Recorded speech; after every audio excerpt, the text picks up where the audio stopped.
This episode is brought to you by Sisu Sauna. Sauna and contrast therapy offers a natural and holistic approach to wellness, providing numerous benefits that support physical, mental, and emotional well being. Heat from the sauna helps relax muscles and improves blood circulation, aiding in the recovery of strained or fatigued muscles. It can also help reduce muscle soreness after intense physical activity. We've been lucky enough to have Sisu Sauna on board as a partner of Power Monkey Camp for the past few camps, and it's been an incredible addition. We've added contrast therapy as a station to our camp, and the campers and staff have loved the added experience. I try to jump in the sauna as often as I can. We're in Tennessee for our camp, and I can't wait to add one of these to my home gym. Sisu saunas are made in the USA using the highest quality wood and steel products. Plus, their new Hume heaters are the best on the market. If you're interested in trying contrast therapy, we cannot recommend these saunas highly enough. Please use the code POWERMONKEY, all one word, all lowercase, for 5% off. Welcome to the Power Monkey Podcast, where we chat with the best in the world about what they do. I'm your host, Dave Durante, with my co-host, Mike Service, and on today's episode, we have Sunny Choi, also known as B-Girl Sunny. Sunny will be representing the U.S. at the Olympics next summer in Paris in the sport of breakdancing. She was born in the CrossFit mecca of Cookeville, Tennessee, before making her way east for college at Penn, where she found breakdancing on the streets of Philadelphia. Having trained in gymnastics for many years, Sunny was ready to apply her talents in a new way. Breakdancing spoke to her like nothing had before, and so she pursued her new passion in New York City while working as an executive in the corporate world. The corporate world eventually faded away as she dove into breakdancing full-time. She is now the #1 ranked breakdancing female in the U.S., a world medalist, and a medal hopeful for the U.S. in Paris next summer come Olympic time. It was fantastic getting to know Sunny and see what passion looks like in a niche sport that is finally getting some recognition. We hope you enjoy this conversation as much as we did.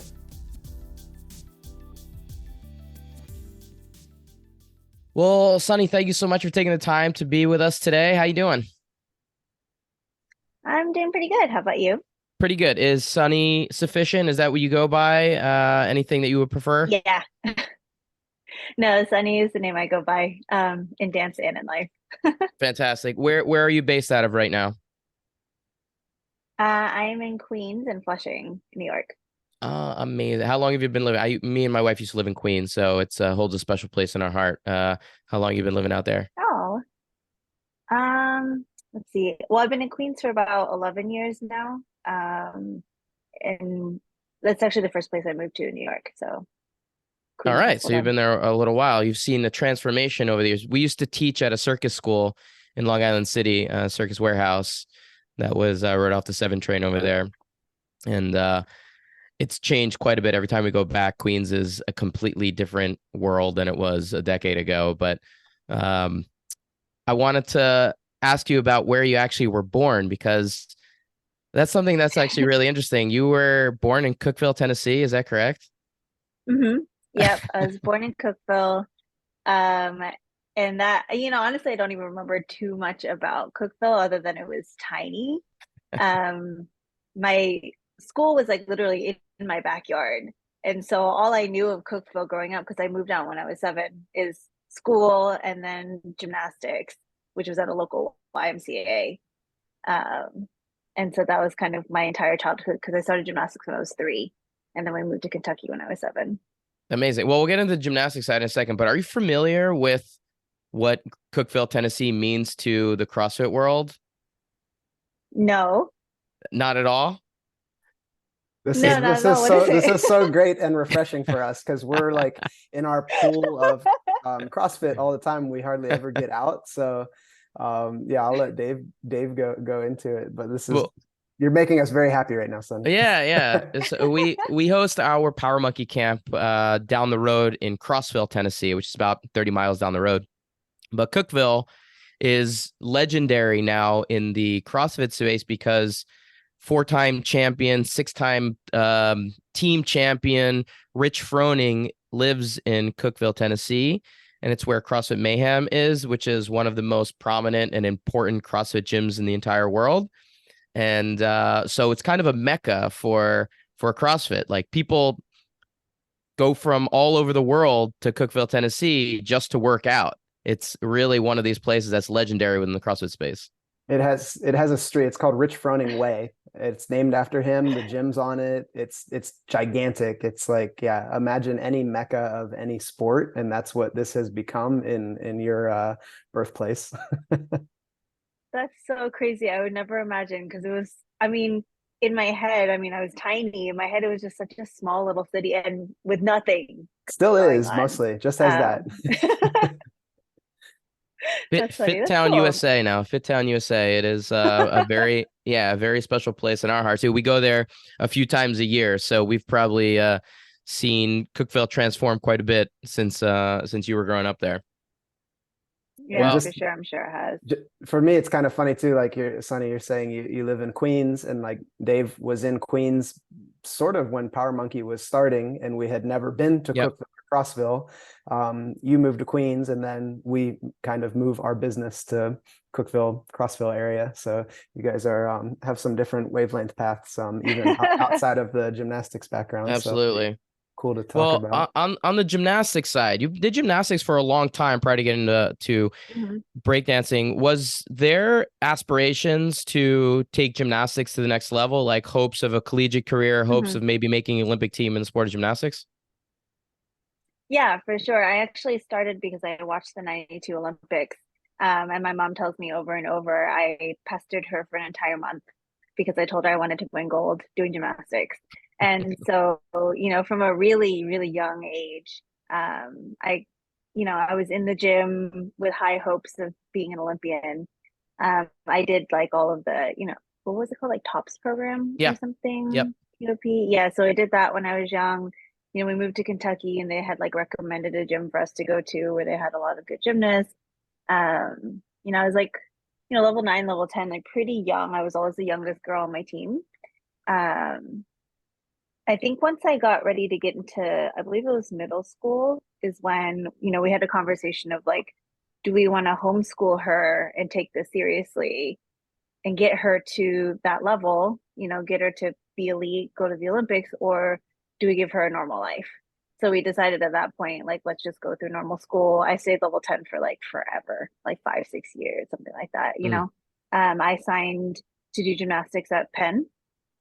And so I intended to do collegiate, but I actually blew out my knee. I had one surgery in high school and then another one in college, actually, to get that fixed. And that's kind of how I stumbled into breaking. Okay, so when did you hurt your knee? Did you like ACL and some meniscus? Mm-hmm. What'd you end up doing? Because Mm-hmm. this isn't something else we have parallels with. I've done it 3 times. So whenever I hear another gymnast blowing out their knee, it's always a place where I want to chat a little bit more about. I was competing on vault. Came down and my shin bone basically kind of just popped out of place and I tore everything along the way, which is fun. Yeah, so ACL, meniscus on both sides. The membrane's now gone, and then I had a lesion in my femur, which they kind of plugged up with some cadaver cartilage. Uh-huh. And now, does that bother you at all now when you're breakdancing? Because now you're on surfaces that don't have like rebound, no trampoline, no spring floor. That's a hard hmm ground that you're having to do all these moves on. How are your knees holding up these days? Ironically, I literally just got an MRI like a few weeks ago. And I've been going back to the doctor for my knee. So ever since, so even as a gymnast, I had tendonitis, then I had the knee problems. Um, I tore my meniscus again, so they cut it out in college. And since then, it had been kind of up and down. It was more recent that I started getting like major swelling in the knee joint, and I wasn't able to dance.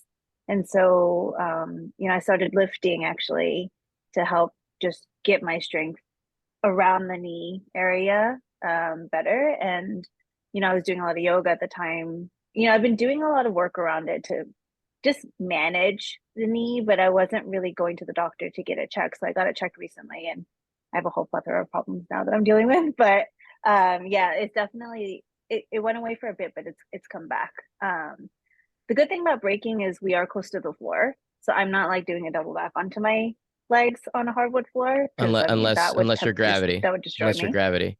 Yeah. I mean even he doesn't do that anymore. So just not a wise thing to do. So yeah, I mean, because we're close to the floor, there's that. But the movements that we do are so there's so much side to side movement and like a lot of strain in different ways. So I think that's kind of a little bit aggravating. And I mean, I like to kind of jog outside just because it's relaxing for me, but I can't do that. I can, go a mile, maybe two, and then I'm struggling to walk. So, The life of an athlete, um, always a little mhm, banged up. But you mentioned something yeah. in there that I think is important. I'd like to get your thoughts on, and maybe have Mike jump in here. But you mentioned lifting a little bit more now. And Mhm, obviously, when you're an athlete, you get injured. The best thing you can do at that time is work on areas of weakness, an area that you can continue to get better on that doesn't aggravate the injury. And it sounds like you started implementing some lifting. What exactly does that mhm, entail? Maybe more strength and conditioning, actual barbell work. Are you working with a strength conditioning mhm, coach? What does that part of your training look mhm. like? Yeah, so I actually have a strength and conditioning coach. We started working about a year and a half ago now, together. And I see her when I'm in town. I see her for in-person training about 3 times a week. Our usual days are like Monday, Wednesday, Saturday. And then she'll usually program me some mobility, sometimes additional workouts if I'm injured, so that I could do those on my own outside of that. So it's pretty, pretty rigorous strength regimen, I would say, on top of my breaking.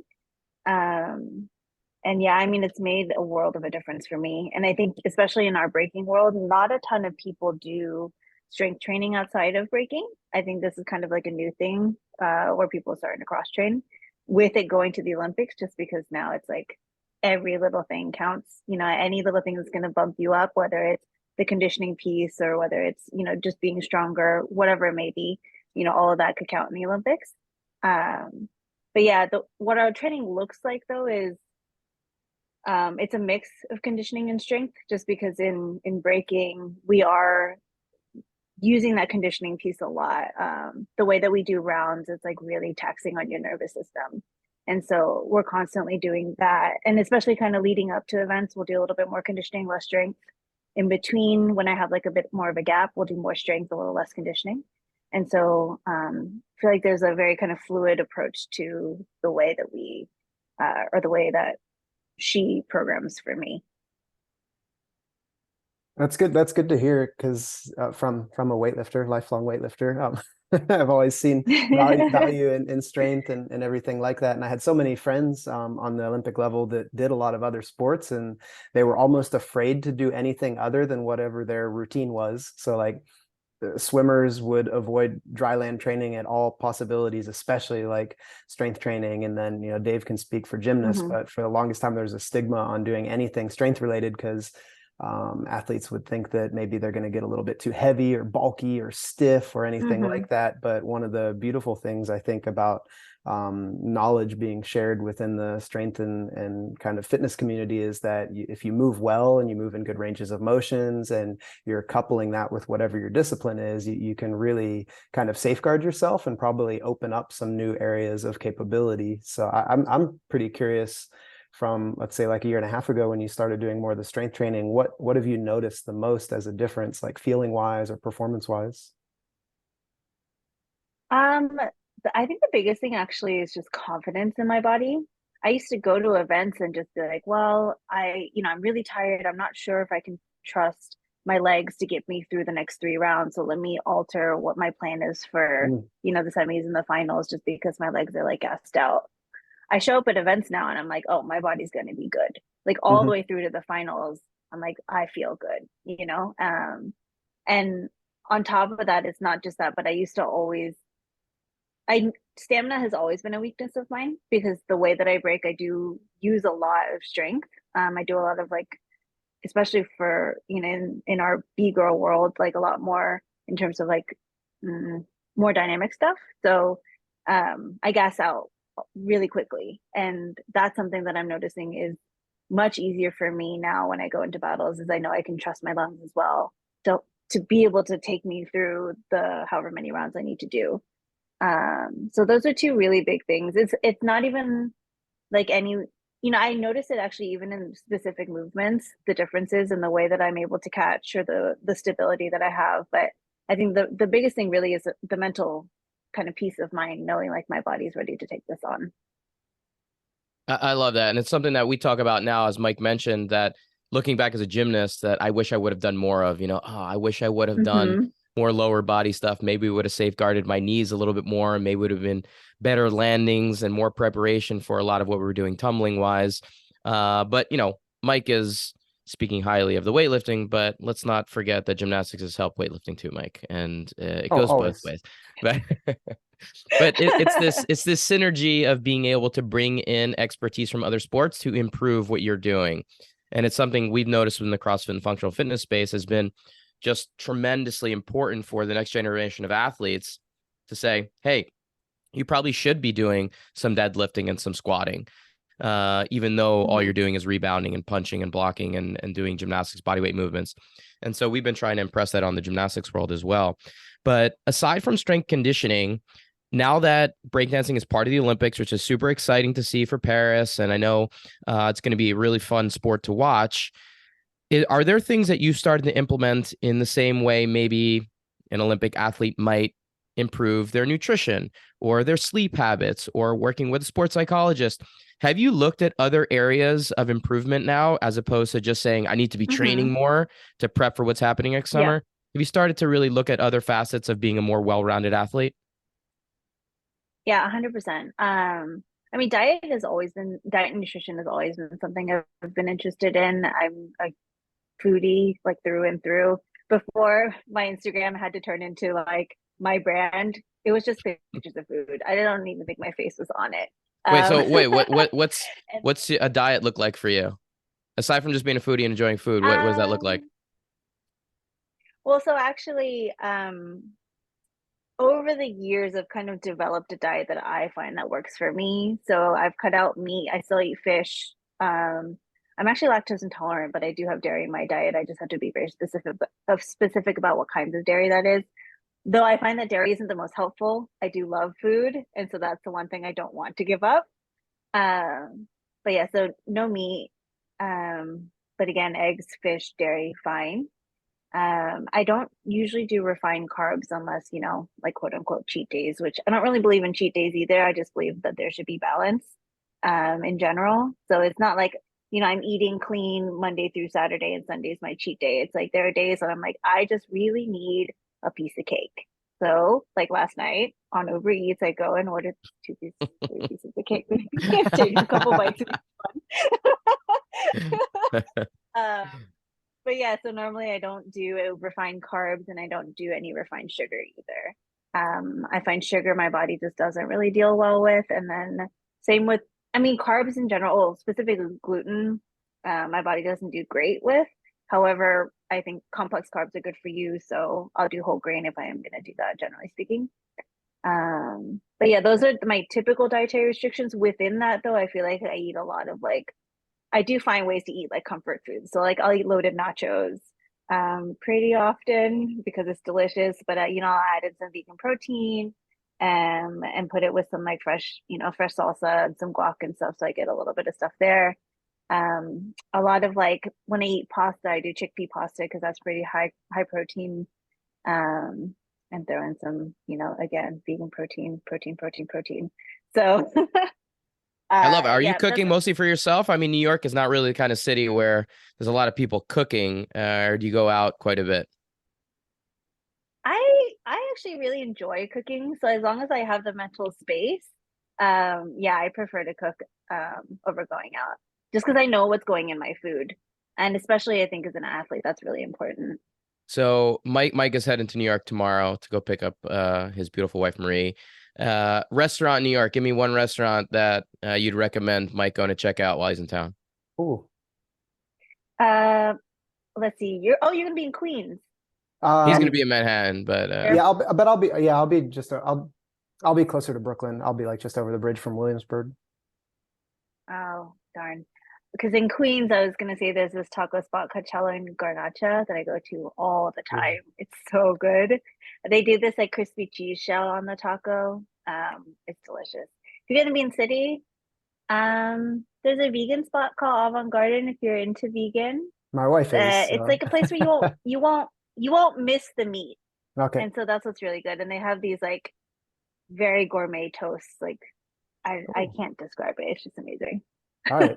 What's that? How do Was you it spell the first word? Avant, like Oh, avant-garde, Avant. but it's Okay, yeah, avant-garden. Yeah. got it. Well, we'll get the details when we're off the podcast. We can send it over, Mike. Not everybody's Uh, taking notes right now, so it's good. what you said, is that taco spot in Flushing? It's actually in Astoria. Oh, yeah, that's where I used to live in Uh, Astoria. Yeah, 21st over there. I yeah. miss the area.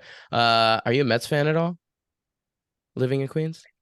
Uh, okay, so I should be, but I like don't I previously I never had any time for anything outside of, my sport, whatever that was, and work or school or whatever that was, in my life. So maybe I'll take some time to get into some other hobbies now, but up Well, don't worry until, about the Mets this I year. actually I'm an enormous Mets fan. I used to take the 7 train always to go watch Mets games, City Field. And they're miserable this year, unfortunately. Biggest budget in the world and a terrible team. But if you're that close, go and watch a game. The games are awesome over there. Yeah, I've been meaning to actually, but apparently sounds like the season is not the season to No, go. no, I would say that it's definitely over by now. So let's get into Olympic stuff. Super exciting year. You're basically 12 months out right now from opening ceremony. Anything is the spot guaranteed at this point? Because when we were speaking with Gravity, he was talking about 3 guys still in the mix for the 2 spots. And if Mhm. not guaranteed, what does the rest of the selection procedures look like for the next 12 months for you? So it's not guaranteed yet. However, I'm lucky enough to have qualified to every single possible avenue where I can qualify. So I have secured a spot at World Championships, where first place would go to the Olympics. I've secured a spot at the Pan Am Games as well, where first place will also go to the Olympics. And then I also have a spot secured at the trials. So if the first 2 don't work out this year, which would be, I believe in September and November, then I would be going to trials next year to find out or battle it out, I guess, for the last couple spots. Okay, so just to get some clarity there are 2 competitions. You have Pan Ams and you have Worlds, September, November. If you win either of those, not if you just place as the highest American, you have to win to get an Yeah, automatic correct. spot. Okay. Right now, I think your worldwide rankings places you 7th right now. Some Chinese athletes, Japanese athletes, from what I was looking at, is that up to date, or are you somewhere else in the mix right now? That sounds about right. I haven't checked in a while, but I know I'm up there kind of in that top 8. Okay. Some of the other events that are happening kind of bump me around sometimes. The next highest American on that list was 23rd. It's a pretty big disparity between where you're at right now in the top 10 versus the next American. Mm-hmm. Is there going to be a second American on the female side sent, or is it just one? It really just depends on the qualifications. So it's a cap of 2, but because there's only going to be 16 women there in total, we're competing with everybody in the world. So there's not even a single guaranteed American spot until you win it. Got it. I'm hoping that there's going to be 2 of us, but we just have to wait and see. Yeah, Do Dave, they that's cap it? Sorry, really quickly, one Okay. more question. I find all this little nuance super interesting coming from the gymnastics world, where qualification processes are so complicated. Is there a cap per country and how many you can send in that 16? Japan has 3 in the top 9 right now. Can you send more than 2 athletes within that 16? Just 2. Okay. Yeah, it's really similar now. They changed a lot of the qualifications too with weightlifting. So you have to be top 10 in the world in your weight class to be eligible. And then within that, you have to be number 1 in your country. And then each country is a maximum of 3 spots if they're able to qualify 3 spots like that. So I feel like as the Olympics has grown with sports and everything, they're also changing a lot of the qualification procedures. But it sounds similar, so that's interesting for me.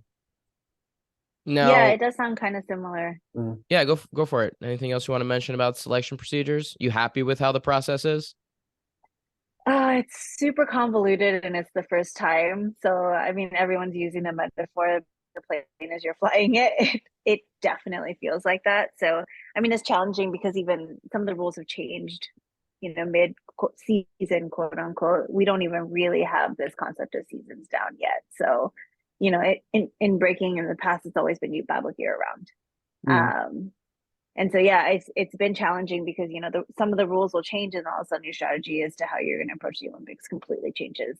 And even some of the flights that you've purchased, you're just like, well, I don't need to go. Why'd I do that? But yeah, I mean, we're learning as we go. It's the first time. It's inevitable that there's going to be some speed bumps, though. So do you have funding from the NGB? Like, does USA Breakdancing, which is under USA Dancing, help fund you to go to Pan Ams or to World Championships or these qualification events? Or do you do a lot of these out of your own pocket? A lot of them out of my own pocket, unfortunately. So we do get some help from the USOPC, who is, I believe, hopefully I'm not misspeaking here, but I believe they're our NGB. And so we get a small stipend. And then for World Championships, we get a stipend for that as well, but it doesn't usually even cover the full flight. Although for World Championships, I do believe they also cover your hotel. But most of the other qualification events I've been flying myself out to. And then I have been getting some help in terms of like getting Airbnbs and things like that, but most of the expenses are covered by myself. I mean, that seems incredibly challenging to be able to manage. So does sponsorship play a huge role here? Gravity's mentioning being sponsored by Monster and some other big time names within the space. For you, do you actively seek out sponsorships to be able to, pay for and assist with some of these things? Because to me, if you don't have a sponsor and you don't have the dollars, even if you're best athlete in the world, it puts you at a pretty, tough situation being able to actually compete and travel to where you need to. Yeah, I mean, I'm definitely seeking sponsorships now. I actually don't have any yet. I was working full time until January of this year at Estee Lauder. So I've been working corporate ever since I graduated college. I decided to quit in order to pursue the Olympics full time, but because I was working that corporate job, I was able to save enough to get me through, a good chunk of this process, knowing, what the costs were going to be in advance before I quit. So I've been fortunate enough to actually have the funds to be able to get my way through this process so far. And then hopefully some sponsorships are coming in soon. I mean, we're talking to some people, so hopefully something comes in pretty soon. But, for myself being a health-oriented individual, I mean, we talked about no refined sugars. Monster and Red Bull are completely out of the question for me. And those have always been the big players in our world. So, like, I don't know how many times somebody has shoved a Red Bull can in my hand before an interview, and I just set it aside. I'm like, I can't do that. We might have to connect Sunny with some of our Fit Aid crew. I think that might fit into her. Yeah, there's a lot of brands within the CrossFit space that have really quality product that probably fit into your diet well. I mentioned our Power Monkey camp down the road. If we get you back out to Tennessee and we get you our camp, probably put you in front of a lot of people that might be interested in sponsoring you leading up to Paris next year. So maybe we got to figure out a way to get you out to camp. I think it might be worth everyone's time. Yeah, our camp is a little bit of breaking. Yeah, are you kidding me? People would love it. It's a former kids gymnastics camp, or it is a kids gymnastics camp. Flip Fest. I don't know, being a gymnast, I don't know if you did camps in the summers, the IGCs, the Woodwards, the Flip Fest, but Woodward. This is one of the Woodward. There you go. Woodward just closed. All the Woodward locations just closed. Oh, really? Yeah.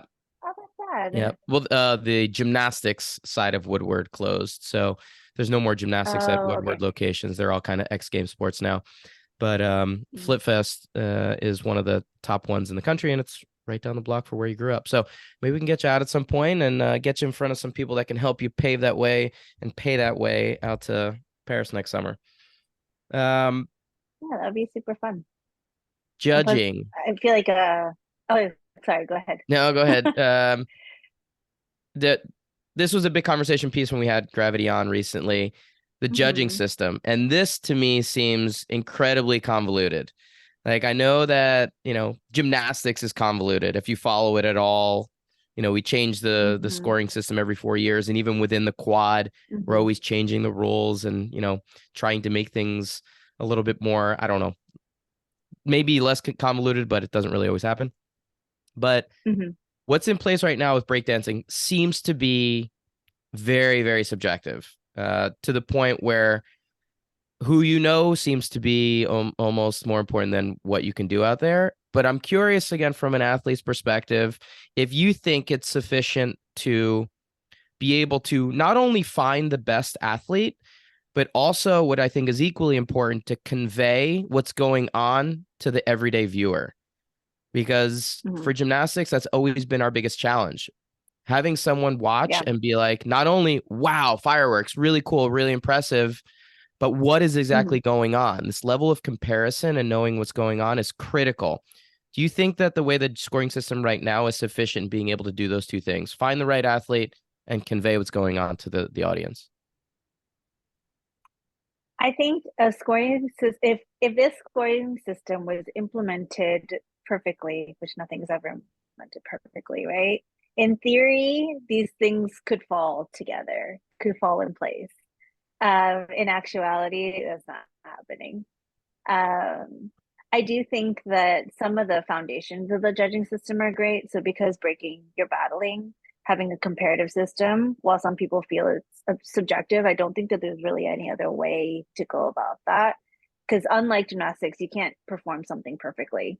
In breaking, it's all about evolution and change and being creative and being unique and doing things your own way and finding your own type of movement that fits your body. So because of that, any one move can be done a million different ways.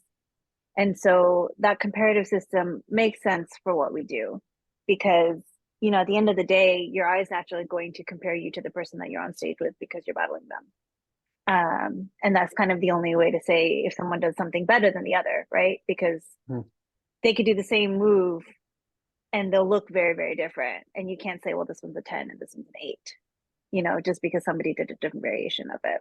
Is that where so it takes into account a lot more.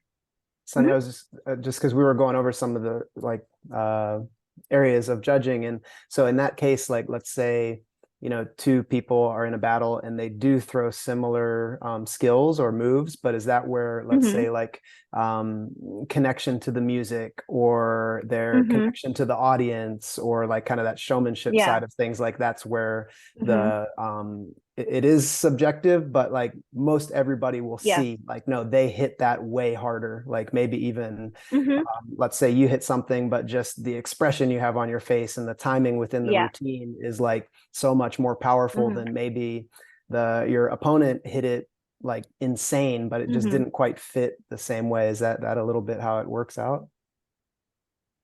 Yeah. So that's why we have so many different facets within the judging system. So it's not just like one fader and everything is included in this one fader and you don't know kind of how things are weighted. And so in the system that we have, and I'm assuming that Gravity told you about the system with the 5, I don't know what they call them. He told us mind, body, and soul. That's what he told us, like mind, body, and soul being like the 3 main categories. And then I was just seeing below that creativity, personality, technique, variety, performativity, and musicality. Those are the things that seem to fall underneath those. So there's actually now another judging system in question, which is being implemented at the world level at this time. The Trivium system, the one that he told you about, is actually my personal favorite. I think that they've done a really good job of actually delineating what every single attribute means, what it looks like, for example, when you're, you know, let's say, you know, something like technique, they've broken it down to so many different elements and they've taught the judges what they should be looking for within each element, making sure that each of those different aspects are mutually exclusive so that there's no crossover, you know.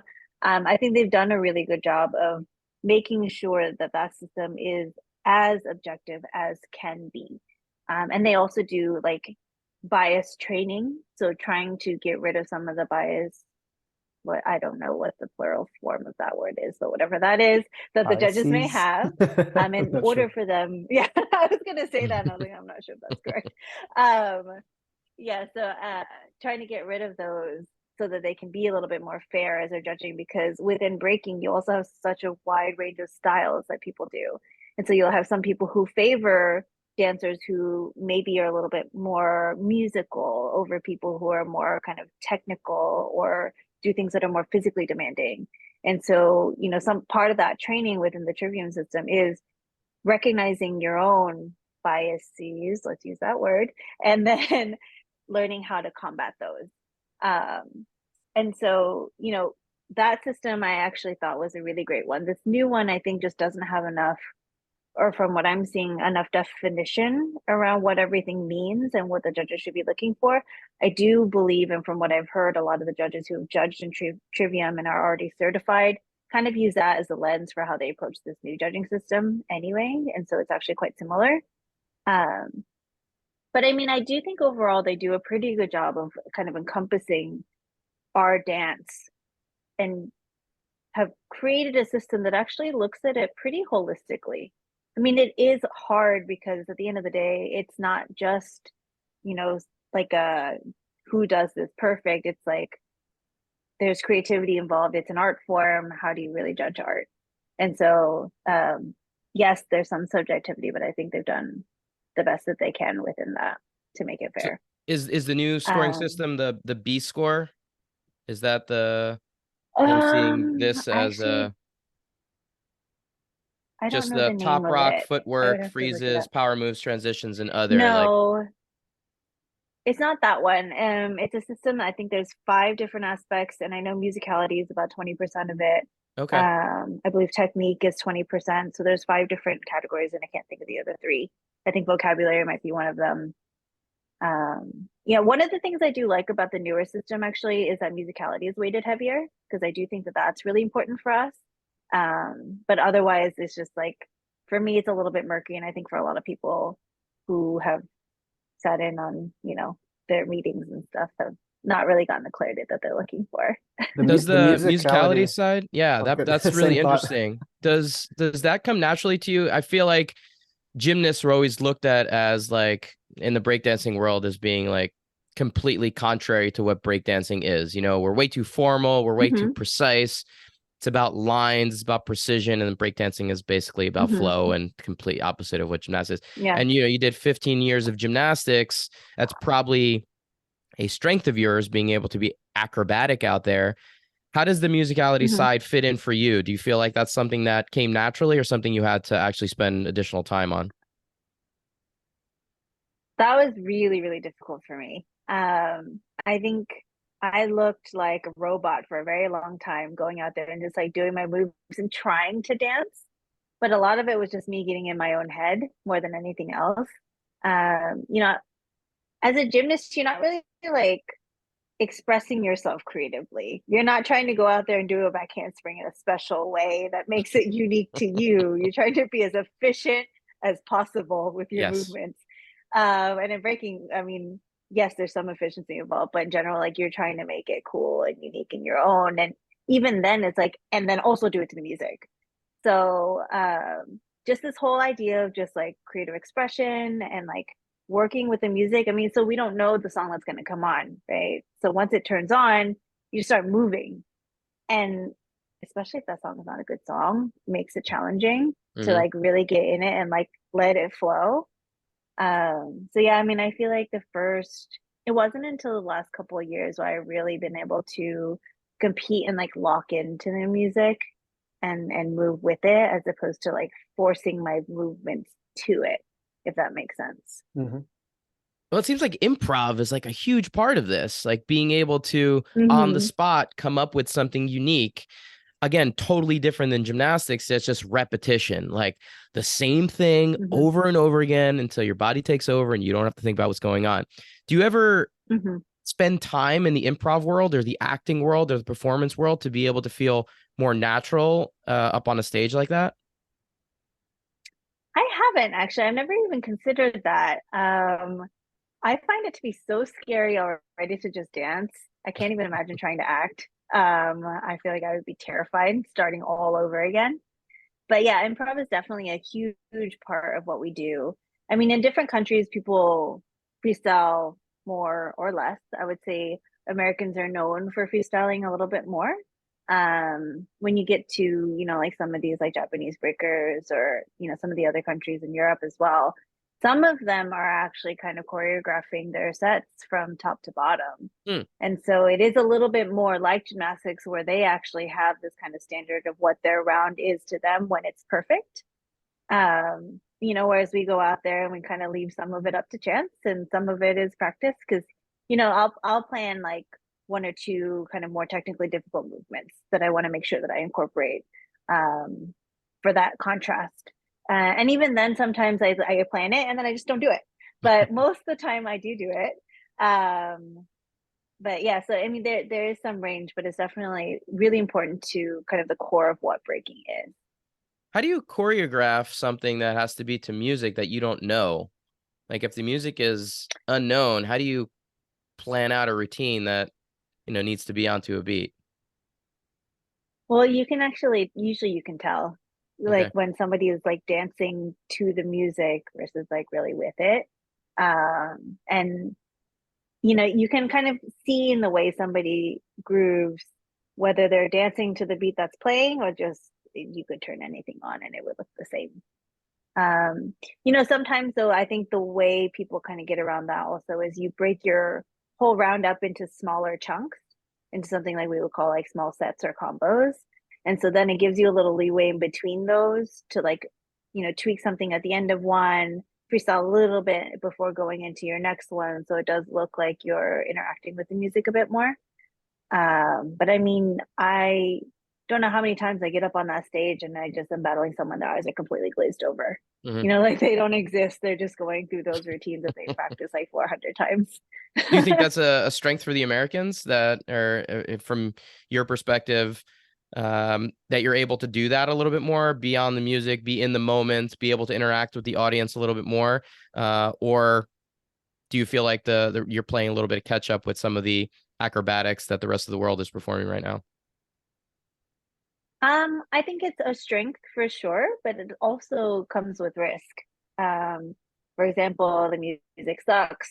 What do? Then you kind of start to fall back on stuff that if you're not able to like really connect with it. I also think that when you choreograph, you're able to perform technically maybe at a higher level than when you freestyle. Because when you freestyle, I mean, you really are leaving so much more up to chance. You're not allowing yourself to have the perfect setup to do the perfect combo. Whereas, if you choreograph the whole thing and you've practiced it a million times, you know exactly how that's going to turn out, or at least most of the time, how that's going to turn out. And so I think, there are some pros to what they're doing, but again, it's just, for me, it's so far from what breaking is that like, I can't do that. And I think, again, like most of the breakers who come from here, because, this is where it all started, and this is how we all kind of learn to break. This is so much in our like canon of what breaking is that we don't really stray too far from that. To me, the not knowing the music is still like a fascinating component of like just a DJ showing up. Music sucks, shit. Like this whole thing is gonna suck because DJ sucks. Yeah, it happens a But lot. yeah. Does it happen a lot, or is there like a DJ like, yes, there's like is there like a group of DJs that just cycle through the competitions and you're like, I know which one I like to break to, I know which one I hope does not show up? Or is it completely random? Like you can go to Tokyo next week and it's someone you've never heard of and it's like a crapshoot. And so most of the DJs, we know who they are. The thing is, the type of music that they're playing at these Olympic, or kind of, any of the events that are associated with the Olympics, it has like specific restrictions on it. So they play a specific type of music, and you're not going to hear like rap music with the lyrics because they don't have the copyright needed or the licensing needed in order to play that music. So at these Olympic style events, I mean, even within that, there's variation. There are some DJs who play like super fast music all the way through, and some that like mix it up a little bit more. I actually prefer to dance to music that's not super fast because it allows you to dance a little bit. So there are some DJs who are known for playing a little bit more variety versus some that it's just like you're just running from beginning to end in your round.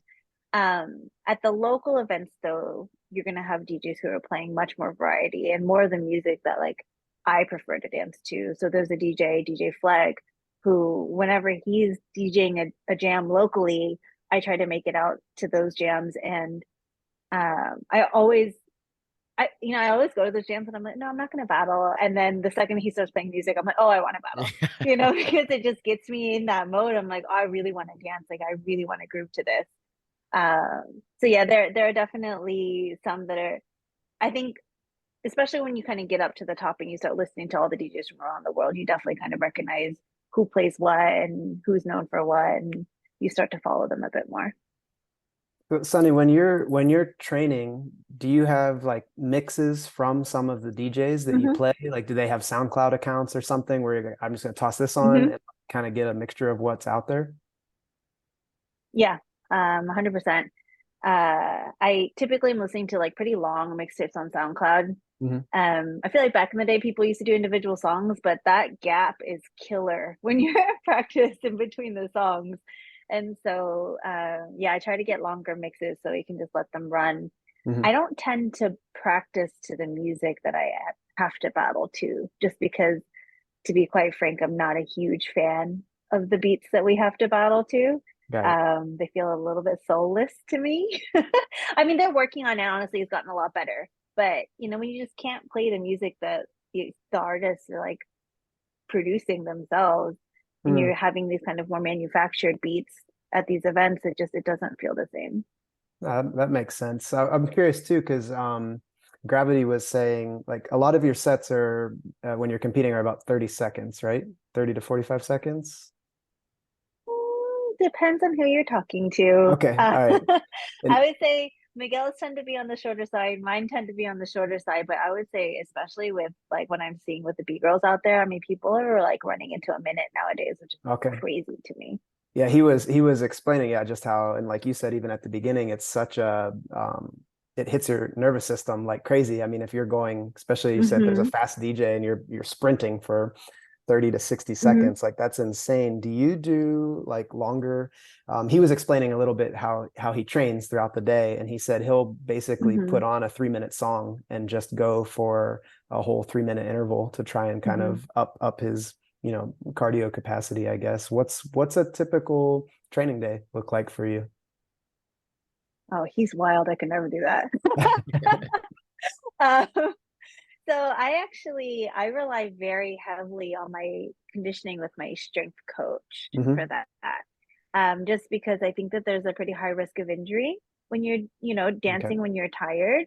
Like your fingers, you jam your thumb, you start, like I used to have back problems. So if I'm trying to do power moves when I'm exhausted, I just start losing my core. And the next thing I know, I have like pain running down my legs the next day. So I was actually really struggling with doing like endurance training with breaking. Hmm. And so, nowadays what that looks like is with my strength coach at the beginning of our session, we'll usually do a conditioning piece. So, the rower, my enemy, I hate it, but we're on that rower all the time. Or we used to do the assault bike quite often. Sometimes she's programming me like short sprints, with some lifting. We do a lot of lactic intervals, like all sorts of different types of conditioning in order to prepare myself so that I don't have to beat myself up, but can still be ready to do that when I need to. And then with that, because that you're like explained two of our stations at our camp, which is funny. We have a row, so you definitely will want to come and get in on the rowing station. We have our two rowing coaches. One's an Olympic gold medalist, and she's coaching at UVA now, and then the other is an Olympian from South Africa. And I think you would find a lot of value with them for sure. And then we have an aerobic capacity Mm-hmm. station and an endurance station that also goes into like lactic and some Mm-hmm. sprinting and different things. But from Dave and my side, like we're so focused on the technique within our sports, and then I'm thinking about some of the Mm-hmm. tricks and skills and things you're doing. Do you spend a good amount of time during a session or during the week, let's say, just on handstands or just on core development or just on, I don't know, spatial awareness with doing some tumbling or Mm-hmm. anything? Mm-hmm. Um, yeah, I mean, it really depends on like where I am in the season, what I'm feeling like I'm lacking. I also, again, lean pretty heavily on like my strength coach to help fill in some of those gaps. So, like for example, a move that I was struggling with is called an air flare, and you're on your hands, kind of make doing this Hmm. like circular motion. It's kind of like a flare, but with your hips up much higher. Yep. And I was having trouble on my catching arm because you're catching in this like really wide position, really far back. And so I was telling her about that, and she was like, all right, well, let's strengthen there. So we did a lot of like TRXYs. We do a lot of wide grip presses, a Nice. lot of overhead squatting, a lot of like, I even held a barbell and she had some like hanging kettlebells and Yep. she was like Yeah. smacking them a little bit to work on stability. What is it? There's this long thing that we use. Like a bamboo bar? It's What are like you this doing? long stick, kind of like that, but it's like it's flexible, and so we'll do that also to work Yeah, on yeah, stability yeah. There's in the a, shoulder it's, joint. I bet your coach has something. There's one, they made it for pitchers and a lot of shoulder rehab. It's called a body blade. And it's like, it looks Yep, like a, that's it. yep, yeah, exactly. I had one injury Yeah. when I was competing and I tore the supraspinatus in my shoulder. And I was so pumped when I found out I did my rehab, and it was with the physio was a collegiate diver.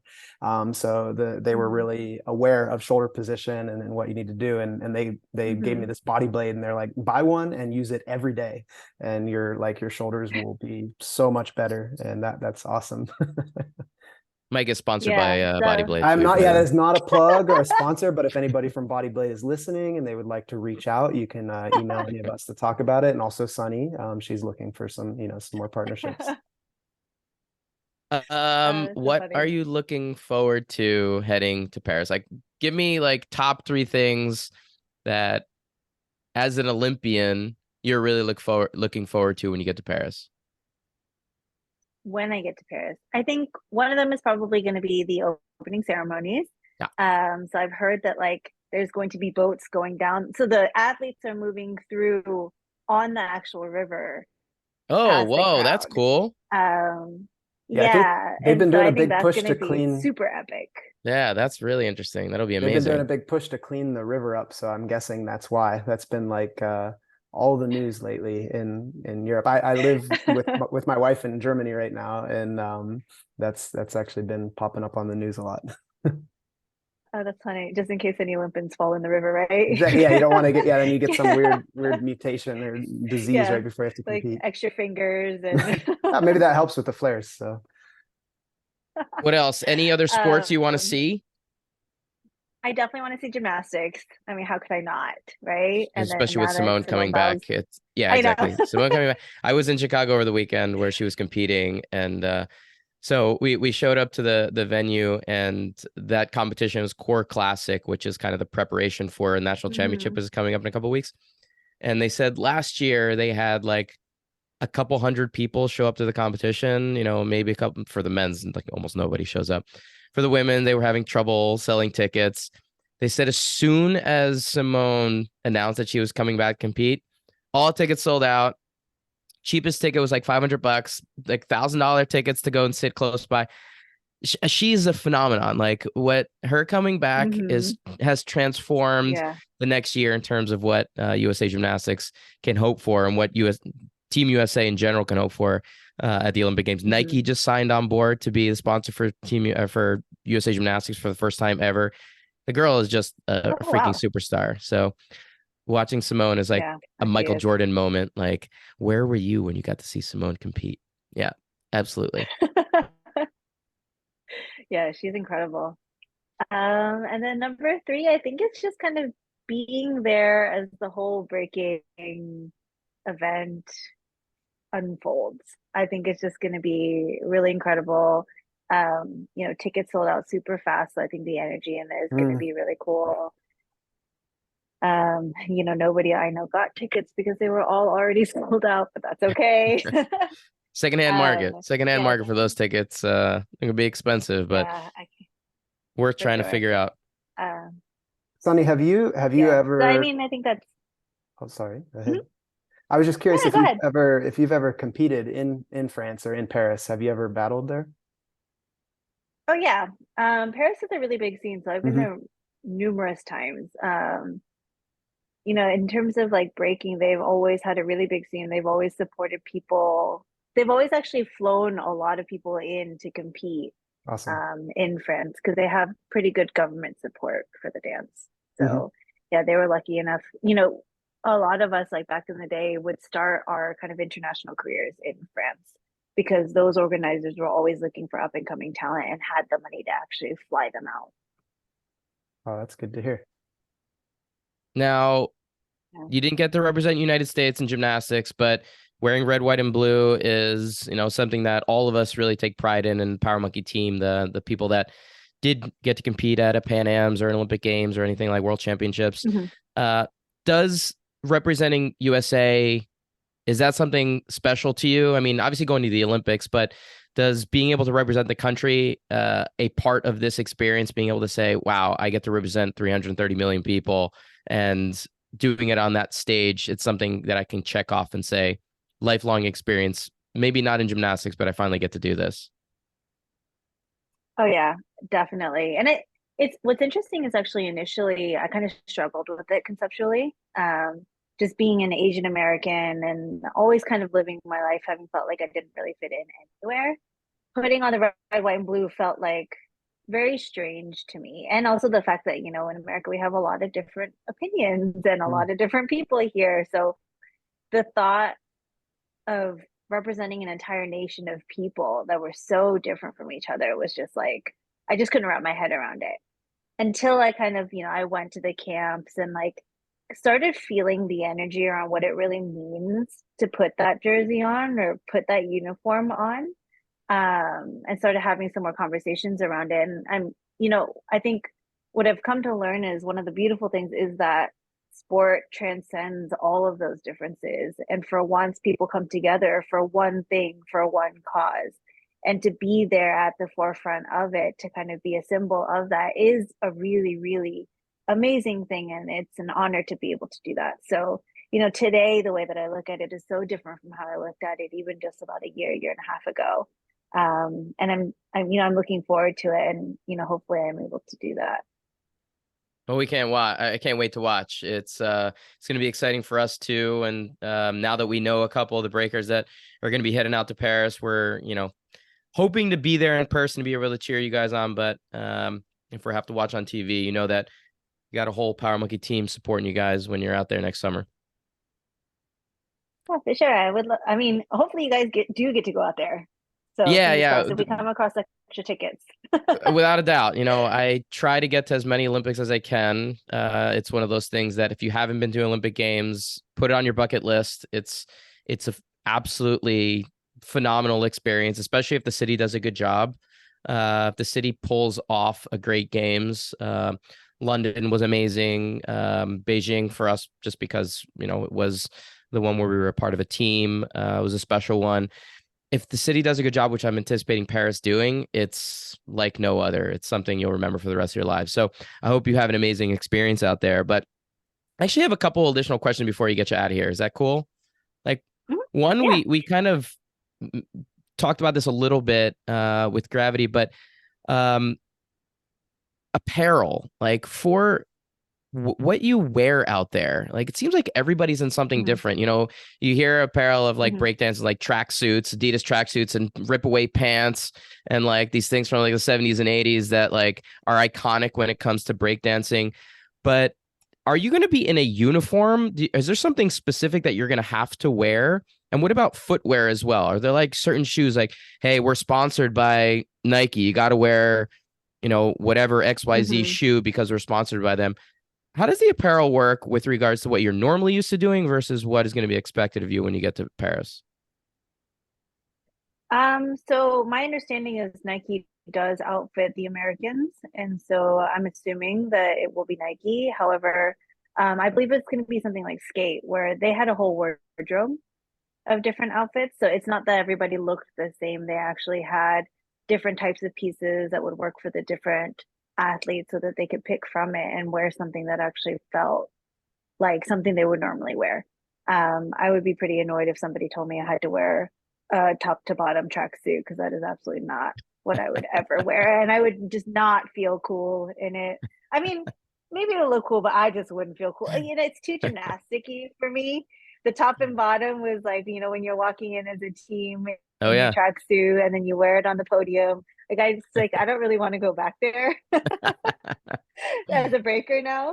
So yeah, I do believe that there's going to be some variety for us to pick from. and then we're not all going to look the same. All right, what are your shoes? Preferred shoes when you're breaking? You know, it was an Air Max 95 for a really long time. I've actually just recently switched over to a different Air Max that's lighter. Because you know, supposedly wearing lighter clothes helps you in terms of your endurance. I know it's supposed to, but there's something about wearing a heavy shoe and like the impact you have on the floor that I really like. So I've been experimenting. But I mean, for like 5, 6 years, I was wearing Air Max 95s every single competition and practice. Is that like a popular shoe, or are people kind of all over the place? Some people wear like minimalist shoes because it allows them to fly high or anything like that. Mm-hmm. Oh, that's Yeah, pretty there's a interesting. super wide range. And people used to look at me like I was crazy actually when I would show up in those shoes. Like, you're not dancing in those, right? Like, yes, yes, I am. Because they're so heavy and they're super stiff. I love it. I love it. Mike, those are the shoes you're going to get out of here when you come to Nike headquarters next weekend. We're Those are the ones watching I'm going to get breakdance. for. Yeah, Dave is required all of us to run this incredible marathon here pretty soon in Portland called Hood to Coast. We start on Mount Hood and we have a relay team. We run all the way to the coast. 200 miles. And I've been on a kick Oh, recently wow. of like very like minimalist shoes because they feel good just day to day. But I've started having to run more regular, and I can probably relate to you where it's like, yeah, I get to about 2 miles and I just feel like everything is broken now. So I have to go shopping at the Nike outlet and see what shoes allow me to survive this new experience. You got it, Mike. Do Yeah, I hard don't things, think right? Do hard things, yeah. those Air Max 95s are not going to be it. I think it wouldn't matter. I think I could wear like flip flops, tongue sandal. Like it doesn't matter. It's all going to be the same. We'll get it done. We'll get it done. Sonny, a couple quick questions before we get you out of here. First one, I think I again know the answer. What sport or discipline do you prefer, weightlifting or gymnastics? I'm feeling good on this one. Now that you're lifting a little bit more, I don't know the answer, but Think about those shoulders. what do you got? Weightlifting or gymnastics? Today? Oh, that's such a hard question. I mean, okay, conceptually gymnastics, but physically weightlifting. I Oh, can't do wow. gymnastics I anymore. mean, even the fact that weightlifting was a part of the answer, I feel like she just answered how I did when I was the yeah, first one Mike, to it was the answer most it. diplomatic answer there was. That You just came in strong. I appreciate that. a little bit of both. I like it. Question number 2, anyone that you've come across recently or have been around that think would be a good interview for us to have on the podcast? Uh, Shameless plug, but my coach, Asia Campbell, she actually used to do CrossFit. She works with a lot of athletes. She's just an incredible human being. And I have noticed such a humongous difference in my breaking. And then she walked into breaking with no knowledge of what Hmm. breaking really was. She came to an event, she studied all of my videos, and she's like, all right, let's go. Amazing. She's pretty cool. So yeah. She's there in I Queens love with that. you? Mm-hmm. All Yep. right. All right. Fantastic. That's good to know. If you are a book reader, any book that you've come across that you really enjoy, or if not, TV or movie that you've watched recently that you want other people to check out? I actually just started reading again since now I'm not working, and I actually got a book called Hip Hop and Other Things, and it's super fascinating. It's like written like pretty snarky. It's funny, About like and the history of breakdancing? each of the chapters. Oh well, it's just hip hop, so it's mostly like Oh, okay. rappers that's in Gotcha. there. But each chapter answers like a different question. So it's like, what are the most memorable, lyrics in Nas's one of his albums, or it talks. There's a chapter on Missy Elliott. It just goes over all the different artists. It's cool. All right. Fantastic. We have not had that Question recommendation yet. question for somebody on our staff. Is there any chapter that has Wu-Tang Clan in it? It would be nice. I feel like yes, but I haven't gotten there yet. All right, because I we like have somebody we'll recommend most. that to. I feel like like most of the iconic people you can think of in rapper are in that book. Excellent. Well, Sunny, thank you so much for the time. It was great chatting with you and getting to know you a little bit better leading into next summer. Hopefully we get a chance to meet you in person. We'd love to hang out with you and share some ideas and see what you got going on and watch your performance. But where can people find you as you lead into this last year journey to Paris? I would say Instagram is probably the best way to follow. It's _Sunny Choi. I'm trying to post there a little bit more lately. I've been slacking, but that's where I kind of share a lot of like what's going on in my life. Fantastic. Well, thank you again for the time. I appreciate all the insight into the craziness that is the breakdancing world. And like we said, hopefully we'll be there to be able to watch in person. For all the listeners out there, please be sure to head over to powermonkeyfitness.com for services and upcoming events. You can check out our Instagram pages for regular teaching and technical content at Power Monkey Fitness, at Dave Durante, and at Mike Service. On behalf of Power Monkey Fitness, we're your hosts. I'm Dave Durante with my co-host Mike Service. And until next time, thank you all for listening.